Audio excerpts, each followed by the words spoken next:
Hello and welcome to the Arise interview, where we take time to reflect on the big stories from the news and on the fortunes and affairs of the world in an hour of conversation with commentators, analysts and thought leaders. I'm Charles Anyekolo. Coming up in the next 60 minutes, they are the people who are coding for Nigeria, building new online tools to reach more people across the country and the continent. And now they've put together Nigeria's first financial technology hackathon that's bringing together developers, designers, product managers, and tech enthusiasts who are aiming to use technology to support financial services, making them more efficient and promoting the idea of financial services as a basic right for every human being. We'll speak to the organizers of the first Nigerian Fintech Hackathon for Sustainable Development Goals in a moment. And later, another first. 100 young conservationists from 23 countries in Africa have been recognized as the top youth leaders in conservation on the continent. It's the first ever Top 100 Youth Conservation Leaders Award, and it's a collaboration between the African Alliance of the YMCA, the World Scouts Movement, the African Wildlife Foundation, and the World Wildlife Fund. We'll speak to one of the Nigerian winners of the award, who organized a global sustainability summit on World Environment Day, gathering over 25 leaders from various countries, including the renowned economic environmentalist Jeffrey Sachs. Coming up.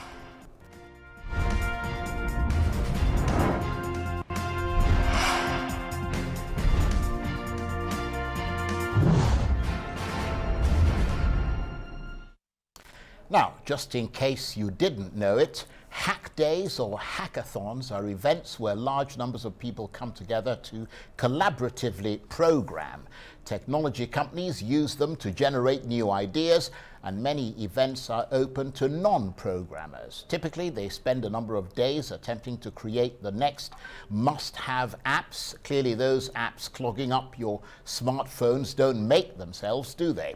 And that's where the coding and creativity come in. Well, the first such hackathon is taking place here in Nigeria, offering opportunities to young people in the age bracket of 18 to 35 to develop creative solutions to pressing local and global challenges and helping to realize the UN's Sustainable Development Goals. The SDG Hackathon was created by the Financial Center for Sustainability and the Nigerian Climate Innovation Center, or NCIC, in partnership with AfricaHacks and Access Bank, and supported by the Office of the Vice President of Nigeria. Well, for more on this, I'm joined now by two of the organizers of Nigeria's first FinTech Hackathon. From Canada, Uchi Uchibeke, founder of AfricaHacks, and here in the Abuja studio, Bankole Oloruntoba, who is the managing director of the Nigerian Climate Innovation Center, or NCIC. And forgive me if I have absolutely slaughtered your name. You tried, Charles. you tried, Charles. But that's okay. I mean, I bet if you tried to pronounce my name, it wouldn't be perfect. Definitely. You know that. That's why I stuck to Charles. That's why it's a good idea. But let's thank you very much indeed to both of you for coming in. Let's go to Canada first, because he's the man who's away from the turf, and talk to Uchi there. First of all, let's get our heads around the notion of fintech, which is a sort of evolving concept, isn't it? I mean, quite revolutionary, in fact, from what I understand. Tell us about that. Yes, for sure. So we've seen lots of innovation in the technology space in Nigeria, and for fintech specifically, lots of developers are using technology to make an impact in the financial technology space. So take, for example, recently we've heard about Paystack being bought by Stripe for $200 million. And lots of similar companies are being built in Nigeria in the financial technology space. So we believe that by having a hackathon that marries technology and financial and finance, we can really make a difference for the Nigerian economy and help improve the gross domestic product, the GDP. And obviously, that's why the Vice President of Nigeria, is interested in what you're doing. Yes. Yes. Yes, that's correct. That's correct. Yeah, because the potential is really huge. It's a long-term investment that is a win-win for everyone, for the private sector, for the government, and also for families and individuals in the country. Because by creating these companies that are valuable, we create more jobs and we ensure that lots of people are making their lives, their families, and also the country better. Let me bring in Bankole here, who's sitting with me. That question was actually meant for you, and it wasn't fair, really, because I didn't tell Uchi that it was meant for you, so he assumed that we're continuing the chat. But would it be fair to say that your hackathon, which is taking place from today, is bringing people and startups together who will creatively use software to, in effect, provide financial services? Yeah. So we all have a task to achieve, the SDG goals by 2030. And to achieve this, you need finance, you need innovation, you need a few group of people within the pipeline, to come up with, some form of opportunity, to scale the green economy, which again, is an offshoot of the SDG. So the Nigerian Climate Innovation Center, which was being set up by, which is your organization, which is my organization, which is a joint partnership between the World Bank Initiative and and the government of Nigeria through the Vice President Office, partnered with Financial Center for Sustainability, Lagos, which is also a network of other financial centers for sustainability, and AfricaHacks, to come up with some form of model where we can use an open innovation model to crowdsource the best of solutions to solve challenges like this, because impact companies are not necessarily that much commercial in nature. So access to finance is usually a problem. Yes, absolutely. So for us, we think that if we can leverage this with the whole interest in the Nigerian economy now around fintech, and with the way the Nigerian emerging green economy is also setting up, I think it is important that we leverage, or rather we build that bridge between finance and sustainability, and help understand the economic model on how things like this can be achieved. That's a very interesting point, because a lot of people tend to see the green, sort of everything to do with green stuff, as some sort of something far out, and they don't link it to the economy. Exactly. And really, that is really the next step for the economy going forward. I mean, every country in the world, most countries today, particularly the developed world, are moving in that direction. Yeah, and then the Nigerian economy is also very dynamic in this way also, right? If you look at the size of waste that we generate on a daily basis, look at this, look at these three major cities, Lagos, Kano, and Aba, and think of the level of small business economic activities happening there, and the level of waste that is being generated, and see what REA has done also with solar energy. So it shows that there's already a thriving market, within the Nigerian existing market, that anything green will definitely scale and it can sell. So how do we make that happen? We need to ensure that the businesses within these pipelines are able to access funds. And because again, we know that it's an innovation-driven, economy, there's bound to be that gap. Sort of like how we felt it at the early stage of the tech sector. But all that can change also when we help these businesses understand the economic value of impact, and how you can equally sustain That's a very good point. And let me bring you in, Uchi.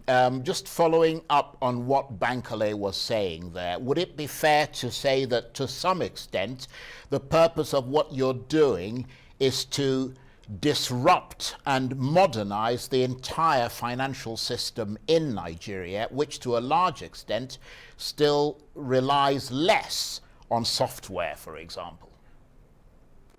Yes, that's correct. And we're focusing on a couple of areas for this year. So we're looking at credit scoring and how that will ensure that people will have access to credit. Because we've noticed that in Nigeria, lots of people don't really have access to credit, which limits the level of growth that they can make financially, right? So we're also looking at how technology can be used to provide more access to crowd and public funding in the Nigerian sector. So yeah, definitely, we want to disrupt the financial industry in partnership with existing financial institutions to ensure that the projects that come out of this hackathon go on to partner with these big organizations to then help drive innovation in the organizations like Access Bank and then some of them will become startups, independent startups that also make an impact independently. That's a very good, interesting point, because I mean, at some point during this discussion, I'm going to talk about the banks and how they, to some extent, represent the old model, and you're trying to take things forward. And for them to remain customer facing, they've got to move with people like you.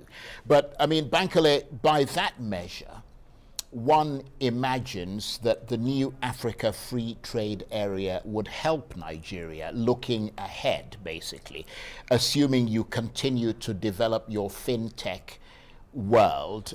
It would help Nigeria become the continental trading hub, sort of like what London was to the European Union until they made the disastrous decision to leave the European Union. So I think with this sort of innovation and having one of the leading banks in Nigeria, which is Access Bank, to also partner with us to help us understand how the existing system works and how do we leverage on this sort of system so that we can scale things a lot better.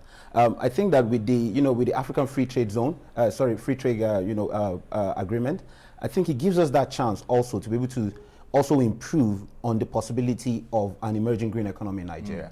Because again, Nigeria will always be the trading hub of Africa.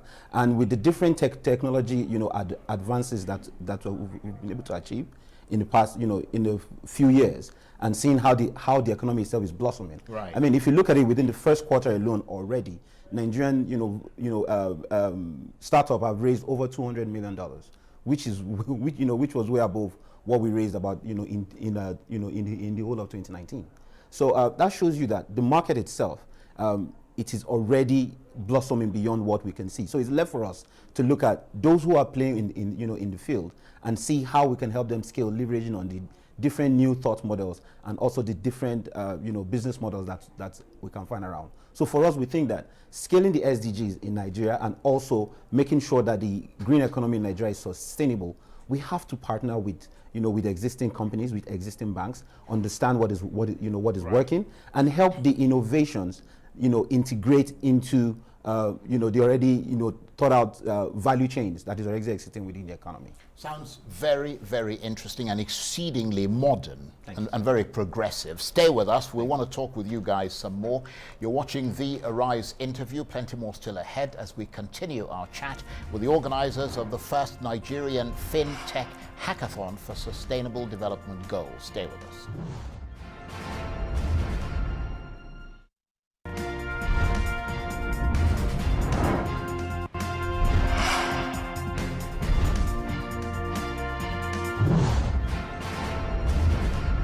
Welcome back to the Arise interview. I'm Charles Enyugolu. My first guests today are the organizers of Nigeria's first Fintech Hackathon, where there's no such thing as a bad idea. Far from it, hackathons and hack days can produce some of the most brilliant ideas. Take giants like Facebook and Google, for instance. They've been at it for years because it's the source of some of their most successful ideas, such as the ubiquitous Facebook like button, for example. Well, the Nigerians have come up with their own Fintech Hackathon, the first of its kind here, and it's about fintech ideas that will enable the economic industry, but also help to achieve the UN's Sustainable Development Goals. It's bringing together developers, designers, and product managers to help build tech solutions, but you don't have to have hardcore coding skills to take part. You just need a bit of tech enthusiasm and one or two good ideas.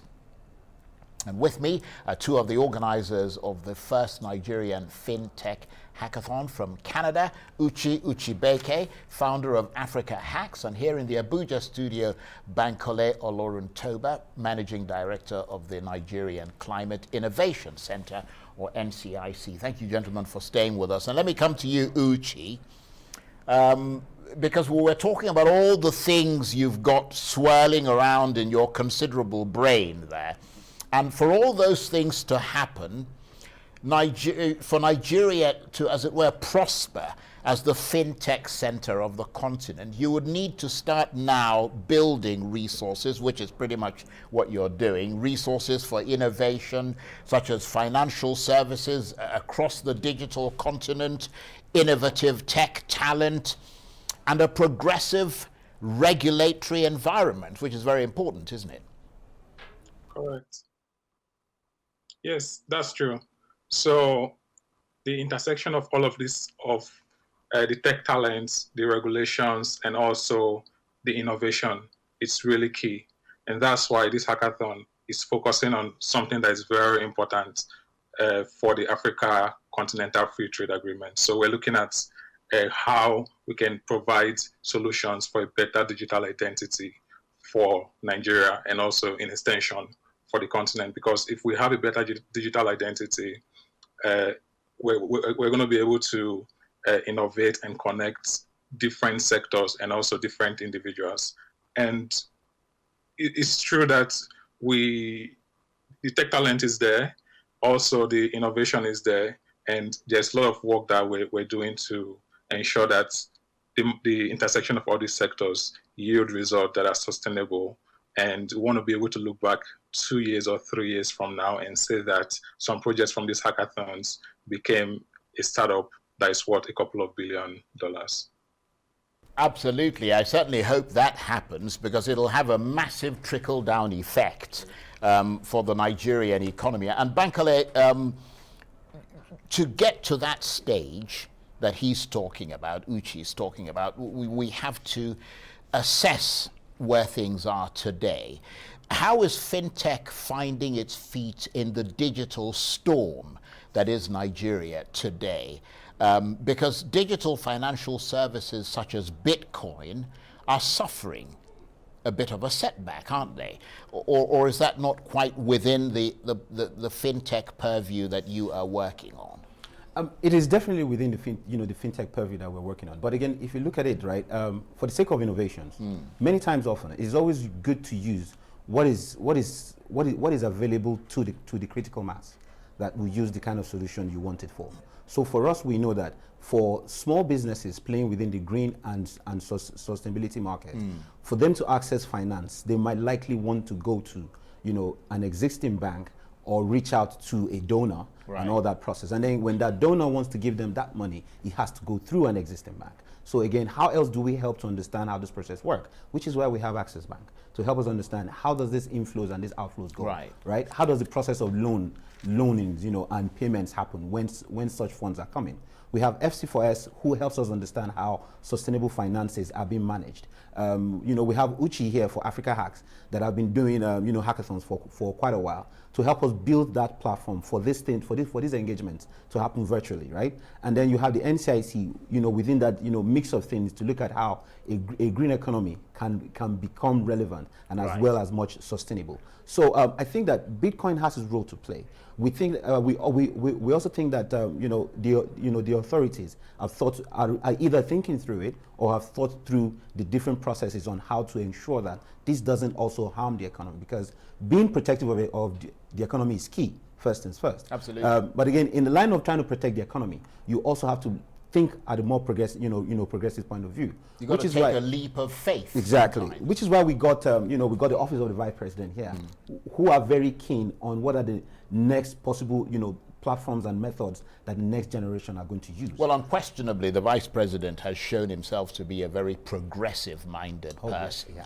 But let me bring Uchi in, because Bankole was talking about Access Bank. I think you mentioned that as well. They're part of your hackathon. In terms of the traditional financial institutions such as banks, they could use fintech innovations in a collaborative way, prudently and strategically, and that can then help them gain access to new technologies, whilst the fintech innovators can gain access to financial services. And so to that extent, it's a sort of collaboration. Is that the sort of thing that's on the cards as well there? Yes, correct. So we want to work with Access Bank to ensure that the hackathon projects get the needed resources to scale, and also to get the number of users that they need, and also the financial resources and process to be successful, right? So with Access Bank, they have the Africa Fintech Foundry, which is one of the first financial fintech incubation hubs in the continent. So we're looking at how we can collaborate with them and get the expertise that they've already built in the Fintech Foundry to really enable these projects to scale post-hackathon. Because for us, it's very important that the ideas don't just end at the hackathon, right? The post-hackathon stage, and ensuring that these projects get integrated to existing banks like Access Bank, or creating startups, it's key to the success and sustainability of the Nigeria Fintech Hackathon. Absolutely. And Bankole, in a sense, the traditional actually needs the fintech innovators, don't they? Which is the point Uchi is making there. Yeah. And if they want to maintain the dominance that they've enjoyed up to this point and to continue to update their, if you like, customer-facing assets, they need to have what you're doing. Yeah, I'll agree with you, Charles, because you see, innovation in Africa really needs to leverage on how we've domesticated innovation through culture over the years. And some of the best solutions that you will have to be solutions that are already working, within the system, with some engagement of technology or tech, as we call it these days. Then you can expand that, to reach, to further reach down, to the groups of people, that need to access, such form of interventions. So I think it is very important that companies or rather bigger companies who have been there for over 10 to 20, 30, 50 years, that wants to see the next 50 years, needs to relate with the level of innovation happening. And they also need to have a different mindset about how to engage, the younger communities and the sort of fast-paced innovations that are happening, by the day. Okay, let me bring in Uchi. We've got less than a minute to go, so probably you're going to have the last word there. How can the government help fintech firms in Nigeria, other than giving them subsidies and investing in them, because the government probably doesn't have the money to do that in any case? Could it be through, for instance, startup-friendly policies, regulations, creating talent pools to support the fintech industry, or what? And we've got about 30 seconds. Yeah, the first step is what the government is already doing with the Office of the Vice President, supporting the Nigeria Fintech Hackathon. And we think that this is a good step. That was brief enough, a bit too brief for 30 seconds, but nevertheless, we appreciate your being here.